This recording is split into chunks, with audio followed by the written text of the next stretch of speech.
എല്ലാവർക്കും നമസ്കാരം. ഡൽഹിയിലെ പാറ്റകളുടെ സമരം.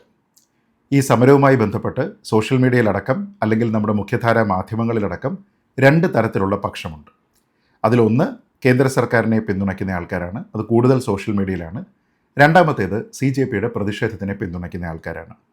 കേന്ദ്ര സർക്കാരിനെ പിന്തുണയ്ക്കുന്ന ആൾക്കാർ കൂടുതലായി പ്രൊജക്റ്റ് ചെയ്ത് കാണിക്കുന്നത് CJPയുടെ ഈ പ്രതിഷേധത്തിനിടെ ഉണ്ടായിരിക്കുന്ന അക്രമ സംഭവങ്ങളെക്കുറിച്ചാണ് എങ്കിൽ CJPയെ പിന്തുണയ്ക്കുന്ന ആൾക്കാർ കേന്ദ്ര സർക്കാർ പോലീസിനെ ഉപയോഗിച്ച് എക്സസീവായിട്ടുള്ള ഫോഴ്സ് ഇവരെ അടിച്ചമർത്താനായിട്ട് ഉപയോഗിച്ചു എന്ന മട്ടിലാണ്. ചുരുക്കി പറഞ്ഞാൽ മാധ്യമങ്ങളിൽ നിന്ന് നമ്മൾ അറിയുന്ന കാര്യങ്ങളാണെങ്കിലും സോഷ്യൽ മീഡിയയിൽ നിന്ന് അറിയുന്ന കാര്യങ്ങളാണെങ്കിലും ഈ വിഷയത്തിൻ്റെയൊക്കെ ഒരു പക്ഷം മാത്രമായിട്ട് പിടിക്കുകയാണ്. സത്യത്തിൽ ഇതിൻ്റെ ഒരു 360 ഡിഗ്രി ചിത്രം കിട്ടണമെന്നുണ്ടെങ്കിൽ ഇതിലെ വസ്തുതകൾ എന്താണ് എന്നതിനെക്കുറിച്ച് കൃത്യമായി ബ്രേക്ക് ഡൗൺ ചെയ്ത് ഓരോന്നിലും ആരുടെ ഭാഗത്താണ് തെറ്റ്, ആരുടെ ഭാഗത്താണ് ശരി എന്നതിനെക്കുറിച്ച് ചിന്തിക്കുന്നതിലൂടെയാണ്. ഈ വീഡിയോ അതിനുള്ള ഒരു ശ്രമമാണ്.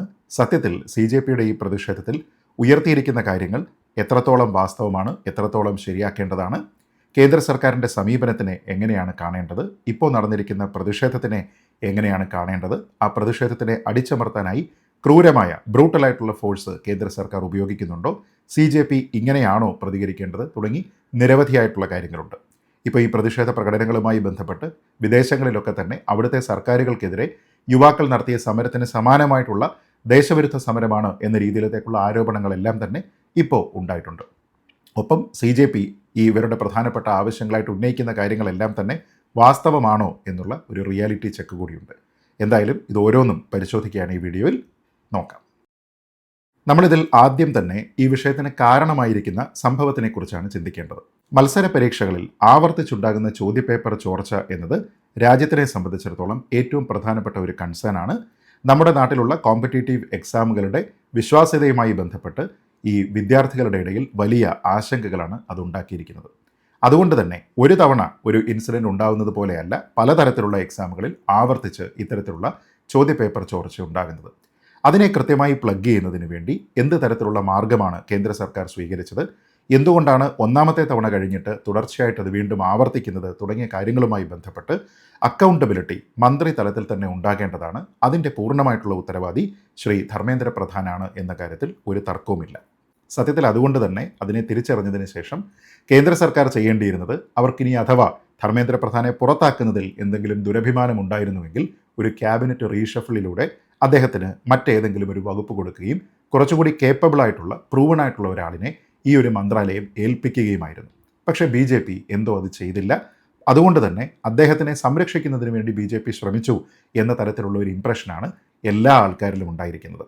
സത്യത്തിൽ ഇവിടെ വിദ്യാർത്ഥികൾക്ക് അവരുടെ രക്ഷിതാക്കൾക്ക് ഈ മത്സര പരീക്ഷകളിലുള്ള വിശ്വാസം അത് ട്രാൻസ്പെറൻ്റ് ആയിട്ടാണ് നടക്കുന്നത്, മെറിറ്റോറിയസ് ആയിട്ടാണ് നടക്കുന്നത്, കൃത്യമായിട്ടുള്ള നീതിയാണ് അതിൽ കൂടി നടപ്പാക്കുന്നത് എന്ന രീതിയിലത്തേക്കുള്ള ഒരു ബോധ്യം നഷ്ടപ്പെട്ടിട്ടുണ്ട്.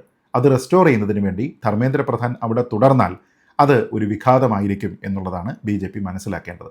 ഇത് ലക്ഷക്കണക്കിന് വിദ്യാർത്ഥികളുടെ ഭാവിയെക്കുറിച്ചുള്ള ഒരു കാര്യമാണ്. തന്നെയുമല്ല ഇത്തരത്തിലുള്ള ഒരു മത്സര പരീക്ഷയുടെ പ്രശ്നങ്ങളെക്കുറിച്ച് പറയുന്ന സമയത്ത് ഒരുപക്ഷെ നമ്മൾ ചിന്തിക്കാൻ പോലും സാധ്യതയില്ലാത്ത ഒരു തലം കൂടി ഇപ്പോൾ ഇതിൽ വന്നിട്ടുണ്ട്. വിദ്യാർത്ഥികൾക്കുണ്ടാകുന്ന അമിതമായിട്ടുള്ള മാനസിക സമ്മർദ്ദം. ആ മാനസിക സമ്മർദ്ദം താങ്ങാനാവാതെയാണ് ഏതാണ്ട് 20ഓളം വിദ്യാർത്ഥികൾ ആത്മഹത്യ ചെയ്തിരിക്കുന്നത് എന്നുള്ള ഒരു ആരോപണം കൂടി ഇപ്പോൾ CJP അടക്കമുള്ള ആൾക്കാരുടെ ഭാഗത്തു നിന്നുണ്ടാകുന്നുണ്ട്. അതുകൊണ്ട് തന്നെ വിദ്യാർത്ഥികളുടെ മാനസികമായിട്ടുള്ള ആരോഗ്യത്തെ കൂടി പരിഗണിച്ചുകൊണ്ട് ഇതിൽ സുതാര്യത ഉറപ്പുവരുത്തുക എന്നുള്ളതിന് ഇനി കാലതാമസം ഉണ്ടാകാനായിട്ട് സാധ്യമല്ല എന്ന് BJP തിരിച്ചറിയണം. ഇനി രണ്ടാമത്തെ വിഷയം ആൾക്കാർ ചർച്ച ചെയ്യുന്നത് CJPയുടെ സമരം ഇപ്പോൾ ഒരു വിജയമായി മാറിയിരിക്കുകയാണ് എന്ന മട്ടിലാണ്. സത്യത്തിൽ ഈ ഒരു ഘട്ടത്തിൽ CJPയുടെ സമരം ഒരു വിജയമാണ് എന്ന് പറയാനായിട്ട് നമുക്ക് കഴിയില്ല. കുറെ കാലമായിട്ട് അവർ സമരം ചെയ്തു. അതിനുശേഷം പാർലമെൻറ്റ് മാർച്ച് അവർ നടത്തി. അത് അക്രമാസക്തമായി. അതിൽ ലാത്തി ചാർജ് അടക്കമുള്ള നടപടികൾ സ്വീകരിക്കാനായിട്ട് ഡൽഹി പോലീസ് നിർബന്ധിതമായി. അതുകൊണ്ട് തന്നെ വിദ്യാർത്ഥികൾക്ക് അനുകൂലമായിട്ടുള്ള ഒരു സെൻറ്റിമെൻറ്റ്സ് രാജ്യത്ത് മൊത്തത്തിലുണ്ട് എന്നതിൻ്റെ അടിസ്ഥാനത്തിൽ എന്നാൽ ചർച്ചയാകാം എന്ന് കേന്ദ്ര സർക്കാർ തീരുമാനിക്കുന്നു. അതിൻ്റെ അടിസ്ഥാനത്തിൽ കേന്ദ്രമന്ത്രി ശ്രീ JP നദ്ദ ഇവരുടെ പ്രതിനിധികളെ കാണുകയും ചെയ്യുന്നു. അങ്ങനെ പ്രതിനിധികളെ കാണുക എന്ന് പറയുന്നത് ഏതൊരു സമരവുമായി ബന്ധപ്പെട്ട് അതിൻ്റെ ഒരു റെസൊല്യൂഷനിലേക്ക് പോകുന്നതിൻ്റെ ഒന്നാമത്തെ സ്റ്റെപ്പ് മാത്രമാണ്. ആ ഒന്നാമത്തെ സ്റ്റെപ്പ് നടന്നു എന്നതിൻ്റെ അടിസ്ഥാനത്തിൽ ഈ സമരം ഒരു പൂർണ്ണതയിലേക്ക് വിജയത്തിലേക്ക് എത്തി എന്നൊന്നും നമുക്ക് പറയാനായിട്ട് ഈ ഘട്ടത്തിൽ കഴിയില്ല. എന്നാൽ ഇത് ശരിയായ ഡയറക്ഷനിലേക്കാണ് പോകുന്നത് എന്നുള്ള ഒരു ആത്മവിശ്വാസം ഒരുപക്ഷെ ഈ പ്രതിഷേധക്കാർക്ക് ഉണ്ടാക്കുന്നതിന് കേന്ദ്ര സർക്കാരിൻ്റെ ഈ ഒരു നടപടി സഹായിച്ചിട്ടുണ്ടാകും. തുടർ ചർച്ചകൾ നിരവധി ഉണ്ടാകേണ്ടതായിട്ടുണ്ട്. ഇതൊരു വിജയമാണോ, അതായത് പാറ്റകളുടെ സമരം ഹിറ്റടിച്ചോ അതോ പാറ്റകളുടെ പുറത്ത് കേന്ദ്ര സർക്കാർ ഹിറ്റടിച്ചോ എന്നറിയണമെങ്കിൽ ഇതിൻ്റെ റെസല്യൂഷൻ എന്താണ് എന്നുള്ളതിനെക്കുറിച്ചാണ് നമ്മൾ അറിയേണ്ടത്.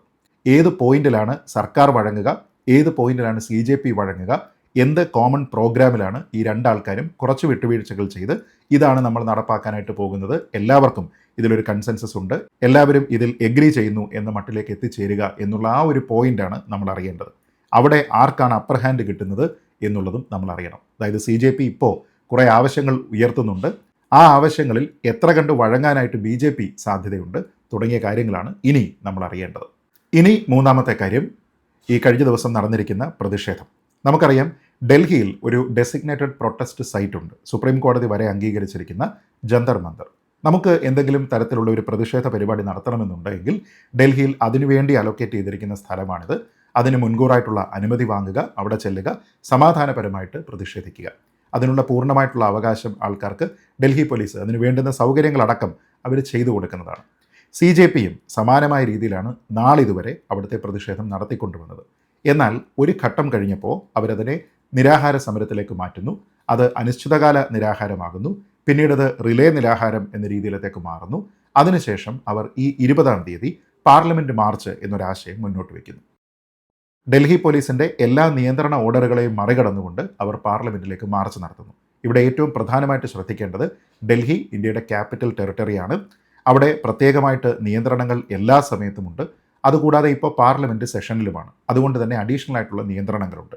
ഇത്തരത്തിലുള്ള പ്രൊട്ടസ്റ്റ് മാർച്ചുകൾക്ക് ഒരു തരത്തിലും അനുമതി കിട്ടാനുള്ള സാഹചര്യമില്ല. അവിടെ അനുമതി ലഭിക്കാതെ തന്നെയാണ് CJP ഈ പാർലമെൻറ്റ് മാർച്ചുമായി മുന്നോട്ട് പോയത്.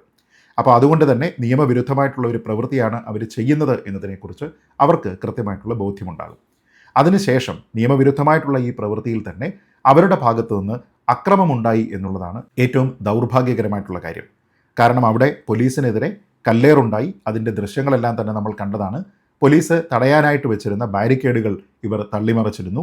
അതിനുശേഷം വ്യാപകമായിട്ടുള്ള വാൻഡലിസമാണ് അവിടെ നടത്തിയത്. പോലീസിൻ്റെ വാഹനങ്ങൾ അടിച്ചു തകർത്തു, സ്വകാര്യ വാഹനങ്ങളും മറ്റ് പൊതുവാഹനങ്ങളും ഒക്കെ തന്നെ അവരടിച്ചു തകർത്തു. അതുകൊണ്ട് അവസാനം പോലീസിന് ലാത്തി ചാർജ് ചെയ്യേണ്ടി വന്നു. ചില സമയങ്ങളിലൊക്കെ തന്നെ അവർക്ക് കണ്ണീർ വാതകവും പ്രയോഗിക്കേണ്ടതായിട്ട് വന്നു. അക്രമികളായിട്ടുള്ള നിരവധി ആൾക്കാർക്കെതിരെ പല സ്ഥലങ്ങളിൽ പല FIRകൾ ഇടേണ്ടി വന്നിട്ടുണ്ട്. 110-ലധികം പോലീസുകാർക്ക് പരിക്കുപറ്റിയിട്ടുണ്ട് എന്നുള്ളതാണ് കണക്ക്. 60 പ്രതിഷേധക്കാർക്കും പരിക്കുപറ്റി എന്നാണ് പറയുന്നത്. ഈ പരിക്കു പറ്റിയിരിക്കുന്നതിൽ 2 ഭാഗത്തും സ്ത്രീകളടക്കമുണ്ട്. അതായത് പോലീസിൻ്റെ ഭാഗത്ത് വനിതാ കോൺസ്റ്റബിൾമാരും പ്രതിഷേധക്കാരുടെ ഭാഗത്ത് വിദ്യാർത്ഥിനികളും ഉണ്ടായിട്ടുണ്ട് എന്നുള്ളതും നമ്മൾ കണ്ടതാണ്.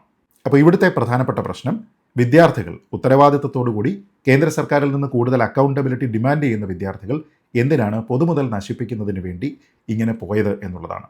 കൂടുതൽ അക്കൗണ്ടബിലിറ്റി കേന്ദ്ര സർക്കാരിൽ നിന്ന് ആവശ്യപ്പെട്ടുകൊണ്ട് പൊതുമുതൽ നശിപ്പിക്കുക, പോലീസ് സംവിധാനത്തിൻ്റെ വാഹനങ്ങളൊക്കെ തന്നെ നശിപ്പിക്കുക എന്ന് പറയുന്നതും പോലീസുകാരെ കല്ലെറിയുകയും ചെയ്യുന്നത് ഏത് തരത്തിലുള്ള ജനാധിപത്യ മൂല്യമാണ് കാണിക്കുന്നത് എന്നതിനെക്കുറിച്ച് അഭിജിത്ത് ദീപ്കെ അടക്കമുള്ള ആൾക്കാരാണ് വിശദീകരിക്കേണ്ടത്. ഈ കാര്യത്തിൽ ഒരു കാരണവശാലും ഡൽഹി പോലീസിനെ കുറ്റപ്പെടുത്താനായിട്ട് കഴിയില്ല. പോലീസിൻ്റെ വാഹനങ്ങളെല്ലാം തന്നെ തല്ലിത്തകർത്ത് പോലീസുകാർക്കെതിരെ കല്ലെറിഞ്ഞ് പരിക്കേൽപ്പിച്ചതിന് ശേഷം അയ്യോ ഞങ്ങൾ വിദ്യാർത്ഥികളാണേ, ഞങ്ങളെ തല്ലാൻ പാടില്ലേ എന്ന രീതിയിലേക്കുള്ള ഇരവാദം ഉയർത്തുന്നത് ഒരു തരത്തിലുള്ള ആശാസ്യ നടപടിയുമല്ല എന്നതിനെക്കുറിച്ച് ഈ പ്രതിഷേധക്കാർ തന്നെയാണ് മനസ്സിലാക്കേണ്ടത്. തന്നെയുമല്ല, റോഡ് തടഞ്ഞ് മറ്റുള്ള ആൾക്കാരുടെ യാത്രാ സ്വാതന്ത്ര്യത്തിനെ തടയുന്ന എല്ലാ തരത്തിലുള്ള സമരമാർഗങ്ങളും പ്രാകൃതമാണ്. അത് ഒരു കാരണവശാലും അനുവദിക്കാൻ പാടുള്ളതല്ല. മറ്റുള്ള ആൾക്കാരുടെ ആവശ്യവും മാനുഷിക പരിഗണനയോടുകൂടി തന്നെ പരിഗണിക്കേണ്ടതാണ്. അവർക്കും പൊതുവഴികളിൽ സഞ്ചാര സ്വാതന്ത്ര്യമുണ്ട്. അവരുടെ കാര്യങ്ങളെല്ലാം ചെയ്യാനുള്ള സ്വാതന്ത്ര്യവും അന്തസ്സും എല്ലാം തന്നെ അവർക്കും നമ്മൾ അനുവദിക്കേണ്ടതാണ് എന്നുള്ള ഒരു സഹജീവി സ്നേഹവും കരുതലും പാറ്റകളുടെ ഭാഗത്തു നിന്നുണ്ടായില്ല എന്നുള്ളത് അങ്ങേയറ്റം ദുഃഖകരമായിട്ടുള്ള ഒരു കാര്യമാണ്. അത് അവരുടെ അക്കൗണ്ടബിലിറ്റി ഇല്ലായ്മയാണ് കാണിക്കുന്നത് എന്നേ പറയാൻ കഴിയുകയുള്ളൂ. ഇനി ഇതിൽ പാറ്റകൾ മനസ്സിലാക്കേണ്ടുന്ന വളരെ സുപ്രധാനമായിട്ടുള്ള മറ്റ് ചില കാര്യങ്ങൾ കൂടിയുണ്ട്.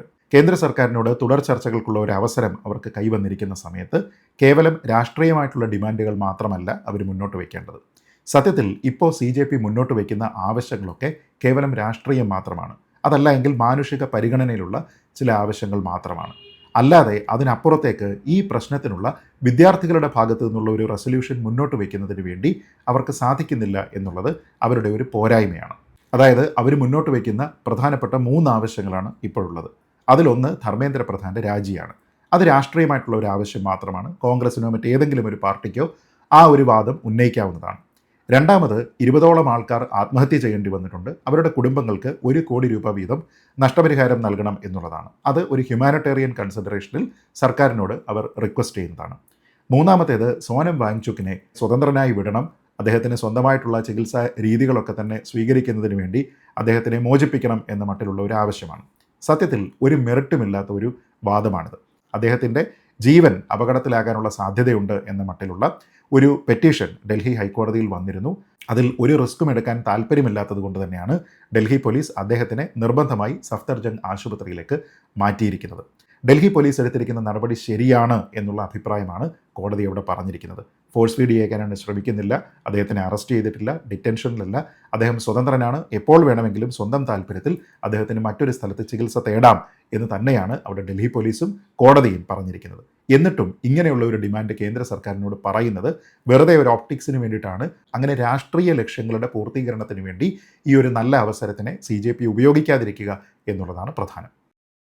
മാധ്യമങ്ങളോട് സംസാരിക്കുന്ന സമയത്ത് ഈ തങ്ങളുടെ ഡിമാൻഡ് എന്താണ് എന്നതിനെക്കുറിച്ച് ചോദിക്കുമ്പോൾ CJPയുടെ ആൾക്കാർ പറയുന്നതും വളരെ വേഗമായിട്ടുള്ള കാര്യങ്ങളാണ്. ഇങ്ങനെ ചോദ്യപേപ്പർ ചോർച്ച തുടർച്ചയായിട്ട് ഉണ്ടാകുന്നതിനെതിരെ അതിനെ തടയാനുള്ള മാർഗ്ഗങ്ങൾ നമുക്ക് വേണം, കൂടുതൽ ട്രാൻസ്പെറൻസിയും അക്കൗണ്ടബിലിറ്റിയും ഉണ്ടാകണം, വിദ്യാർത്ഥികളുടെ മാനസിക സമ്മർദ്ദം ലഘൂകരിക്കുന്നതിനുള്ള പരിഷ്കാരങ്ങൾ ഉണ്ടാകണം എന്നൊക്കെയുള്ള എൻഡ് റിസൾട്ട് ഓറിയൻറ്റഡ് ആയിട്ടുള്ള കാര്യങ്ങളാണ് അവർ പറയുന്നത്. പക്ഷേ ഇതൊക്കെ എങ്ങനെ അച്ചീവ് ചെയ്യാം എന്നതുമായി ബന്ധപ്പെട്ട് വിദ്യാർത്ഥികളുടെ ഭാഗത്തു നിന്ന് ആക്ഷനബിൾ ആയിട്ടുള്ള ഒരു മോഡൽ സജസ്റ്റ് ചെയ്യുന്നതിന് അവർക്ക് കഴിയുന്നില്ല. എങ്ങനെയാണ് ഇതിൽ കൂടുതൽ അക്കൗണ്ടബിലിറ്റി കൊണ്ടുവരാൻ കഴിയുന്നത്, എങ്ങനെയാണ് ഇതിൽ കൂടുതൽ റെസ്പോൺസിബിലിറ്റിയും ട്രാൻസ്പെറൻസിയും കൊണ്ടുവരാൻ കഴിയുന്നത്, എന്തൊക്കെ സജഷൻസാണ് കുട്ടികളുടെ മാനസിക സമ്മർദ്ദത്തിനെ ലഘൂകരിക്കാനായിട്ട് വിദ്യാർത്ഥികൾ തന്നെ മുന്നോട്ട് വയ്ക്കുന്നത് എന്ന കാര്യങ്ങളെക്കുറിച്ച് വളരെ വിശദമായിട്ടുള്ള ഒരു പ്രപ്പോസൽ കേന്ദ്ര സർക്കാരിന് കൊടുക്കാനായിട്ട് ഈ CJPക്ക് സാധിച്ചു കഴിഞ്ഞാൽ അവരുടെ സമരം എന്നതിനെ കുറച്ചുകൂടി ആൾക്കാർ വൈഡറായിട്ട് അതിനെ അക്സെപ്റ്റ് ചെയ്യാനുള്ള ഒരു സാധ്യതയുണ്ട്. ഇതൊക്കെ പറയുമ്പോഴും മറ്റൊരു കാര്യം കൂടി വളരെ പ്രസക്തമായിട്ട് പറയേണ്ടതുണ്ട്. CJPയുടെ സമരം BJP സർക്കാരിനെ, കേന്ദ്ര സർക്കാരിനെ സമ്മർദ്ദത്തിലാക്കി എന്ന് പറയുമ്പോൾ അതിനോടൊപ്പം തന്നെ അത് പ്രതിപക്ഷത്തിനും വലിയ അടിയാണ് എന്നാണ് ഞാൻ കരുതുന്നത്. വിദ്യാർത്ഥികളുടെ ഭാവിയെ ബാധിക്കുന്ന വളരെ ഗുരുതരമായിട്ടുള്ള ഒരു വിഷയത്തിനെ ഈ നിലയിൽ അതിനെ ഏറ്റെടുത്ത് നടപ്പാക്കുന്നതിനോ കേന്ദ്ര സർക്കാരുമായി ഒരു ഡയലോഗിലേക്ക് പോകുന്നതിനോ അതിനെ വിജയിപ്പിക്കുന്നതിനോ കോൺഗ്രസ് അടക്കമുള്ള മുഖ്യധാര പ്രതിപക്ഷ പാർട്ടികൾക്ക് സാധിക്കുന്നില്ല എന്നുള്ള ഒരു വസ്തുതയുണ്ട്. തന്നെയുമല്ല CJPയും മറ്റും കോൺഗ്രസിനോട് ഇത് റിക്വസ്റ്റ് ചെയ്ത് അവർ വഴി ഒരു പ്രൊട്ടസ്റ്റ് ഓർഗനൈസ് ചെയ്യുകയല്ല, പ്രതിപക്ഷത്തിൽ യാതൊരു വിധത്തിലുള്ള വിശ്വാസവും ഞങ്ങൾക്കില്ല എന്ന മട്ടിൽ ഞങ്ങളുടെ കാര്യം ഞങ്ങൾ തന്നെ നോക്കുന്നു എന്ന മട്ടിലാണ് ഈ ഒരു പ്രതിഷേധം അവർ ഓർഗനൈസ് ചെയ്തിരിക്കുന്നത്. സത്യത്തിൽ വിദേശത്തുള്ള അഭിജിത്ത് ദീപ്കെ എന്നുള്ള ഒരാൾ ഇവിടെ വന്ന് കുറച്ച് ആൾക്കാരുമായി ഓർഗനൈസ് ചെയ്ത് ഈ പ്രതിഷേധത്തിനെ ഈ ഒരു ഘട്ടത്തിലേക്ക് കൊണ്ടുപോകാനായിട്ട് അദ്ദേഹത്തിന് കഴിഞ്ഞിട്ടുണ്ട് എങ്കിൽ ഇതിനെ എത്രത്തോളം മികച്ച നിലയിലേക്ക് കൊണ്ടുപോകുന്നതിനും കേന്ദ്ര സർക്കാരിനെ പ്രതിരോധത്തിലാക്കുന്നതിനും കോൺഗ്രസ് അടക്കമുള്ള പ്രതിപക്ഷ പാർട്ടികൾക്ക് സാധിക്കേണ്ടതായിരുന്നു. അപ്പോൾ കോൺഗ്രസിനെ ഇവരാരും തന്നെ വിശ്വസിക്കുന്നില്ല, ഇന്നത്തെ ചെറുപ്പക്കാർ വിശ്വസിക്കുന്നില്ല എന്നുള്ള ഒരു കാര്യം കൂടി ഈ BJPയോടുള്ള പ്രതിഷേധം എന്നതിനോടൊപ്പം തന്നെ ഇവിടെ വായിക്കേണ്ടതാണ്. മുമ്പ് സമാനമായിട്ടുള്ള ഒരു കാര്യം നമ്മൾ കണ്ടത് കർഷക സമരത്തിലാണ്. പല രാഷ്ട്രീയ പാർട്ടികളുടെയും ചെറു പോഷക സംഘടനകളൊക്കെ തന്നെ അതിന് പിന്തുണ പ്രഖ്യാപിച്ചിരുന്നു എങ്കിലും ലാർജ്ലി അത് ഞങ്ങൾക്ക് വേണ്ടി നടത്തുന്ന സമരം എന്ന മട്ടിൽ ഇവിടുത്തെ കർഷകരും അവരെ പിന്തുണയ്ക്കുന്ന ആൾക്കാരും ഒക്കെ തന്നെ ചെയ്തിരുന്ന ഒരു സമരമാണ്. അതും ഈ പ്രതിപക്ഷത്തിൻ്റെ ഒരു വിജയമായിട്ട് കാണാനായിട്ട് കഴിയുകയില്ല. അപ്പോൾ കർഷകർ അവരുടെ കാര്യങ്ങൾ സർക്കാരിൻ്റെ അടുത്ത് അവതരിപ്പിക്കുന്നു, വിജയിക്കുന്നു. വിദ്യാർത്ഥികൾ അവരുടെ കാര്യങ്ങൾ സർക്കാരിൻ്റെ അടുത്ത് അവതരിപ്പിച്ച് വിജയിപ്പിക്കാനായിട്ട് ശ്രമിക്കുന്നു എന്ന് പറയുമ്പോൾ കേന്ദ്ര സർക്കാരിനെയാണ് ഒരുപക്ഷെ ഇവർ കൂടുതൽ വിശ്വസിക്കുന്നത്. പ്രതിപക്ഷത്തിൽ അവർക്ക് യാതൊരു വിധത്തിലുള്ള വിശ്വാസവും അവശേഷിക്കുന്നില്ല എന്ന മട്ടിലുള്ള ഒരു നറേറ്റീവ് കൂടി ഉണ്ടാകാനുള്ള സാധ്യതയുണ്ട്. അത് പ്രതിപക്ഷത്തിൻ്റെ ഒരു പരാജയവുമാണ്. എന്തായാലും ആത്യന്തികമായി പറയാനുള്ളത് അപകടകരമായിട്ടുള്ള, പ്രകോപനപരമായിട്ടുള്ള, നിയമവിരുദ്ധമായിട്ടുള്ള സമരമാർഗ്ഗങ്ങൾ ഉപേക്ഷിക്കുക. പോലീസിനെയും പോലീസ് സംവിധാനത്തിനെയും പൊതുജനത്തിനെയും പൊതുനിരത്തുകളെയും അങ്ങനെ ആക്രമിച്ചുകൊണ്ട് വാൻഡലൈസ് ചെയ്തുകൊണ്ടുള്ള ഒരു തരത്തിലുള്ള പ്രതിഷേധ നടപടികളും നമ്മുടെ നാട്ടിൽ സ്വീകാര്യമല്ല എന്നുള്ളത് മനസ്സിലാക്കുക. ലെജിറ്റിമേറ്റ് ആയിട്ടുള്ള ആവശ്യം, പൊളിറ്റിക്കലായിട്ടുള്ള ഡിമാൻഡിന് അപ്പുറത്തേക്ക് വിദ്യാർത്ഥികൾ എന്ത് ചിന്തിക്കുന്നു എന്ന മട്ടിലുള്ള ഒരു ആക്ഷൻ പ്ലാൻ കേന്ദ്ര സർക്കാരിന് മുന്നിൽ അവതരിപ്പിക്കുന്നതിന് വേണ്ടി CJPക്ക് സാധിക്കുകയാണ് എങ്കിൽ അത് ഒരുപക്ഷെ ഈ സമരത്തിനെ മറ്റൊരു തലത്തിലേക്ക് എത്തിക്കുകയും കേന്ദ്ര സർക്കാരിൽ വലിയ സമ്മർദ്ദം ഉണ്ടാക്കുന്നതിനും അവരുടെ ആവശ്യം നേടിയെടുക്കുന്നതിനും അവർക്ക് സാധിക്കുകയും ചെയ്യും. പക്ഷേ വയബിളല്ലാത്ത ചില കാര്യങ്ങളുമായി പോയി ക്ലാരിറ്റി ഇല്ലാത്ത ഡിമാൻഡുകൾ മുന്നോട്ട് വെച്ച് കഴിഞ്ഞാൽ അത് വിജയിക്കാനുള്ള സാധ്യതയുമില്ല. അതുകൊണ്ട് തന്നെ ഇതിൽ കൂടുതൽ ഉത്തരവാദിത്ത ബോധം ഇനിയെങ്കിലും കാണിക്കേണ്ടത് ഈ വിദ്യാർത്ഥികളാണ്. പക്ഷേ അത്തരത്തിലുള്ള ഉത്തരവാദിത്ത ബോധം കാണിക്കുമ്പോൾ നിശ്ചയമായും നിയമത്തിനെ അനുസരിക്കണം. ബാരിക്കേഡുകൾ തള്ളിമറിച്ചിടാൻ പാടില്ല, പോലീസ് വാഹനങ്ങൾ ആക്രമിക്കാൻ പാടില്ല, പോലീസുകാർക്ക് നേരെ കല്ലെറിയാൻ പാടില്ല, പൊതുജനങ്ങളുടെ ജീവിതം തെരുവിൽ സ്തംഭിപ്പിക്കാനും പാടില്ല എന്നുള്ള ഉത്തരവാദിത്ത ബോധം, ചുമതലാബോധം ഈ വിദ്യാർത്ഥികൾക്കുണ്ടാകട്ടെ എന്ന് മാത്രം പ്രത്യാശിച്ചുകൊണ്ട് ഈ വീഡിയോ അവസാനിപ്പിക്കുന്നു. പിന്നെ നമ്മുടെ നാട് ബംഗ്ലാദേശോ ശ്രീലങ്കയോ പാകിസ്ഥാനോ പോലെ ഇങ്ങനെ ആൾക്കാർ വിചാരിച്ചു കഴിഞ്ഞാൽ ആവില്ല എന്നുള്ള ഒരു കാര്യം, രാഷ്ട്രീയമായിട്ട് ഇതിനെക്കുറിച്ച് അഭിപ്രായം പറയുന്ന, അതിലൊരു രാഷ്ട്രീയ ലക്ഷ്യം മുന്നോട്ട് വയ്ക്കുന്ന ആരെങ്കിലും ഉണ്ട് എങ്കിൽ അവരും മനസ്സിലാക്കുക എന്ന് മാത്രം പറഞ്ഞുകൊണ്ട് ഈ വീഡിയോ അവസാനിപ്പിക്കുന്നു. ജയ് ഹിന്ദ്.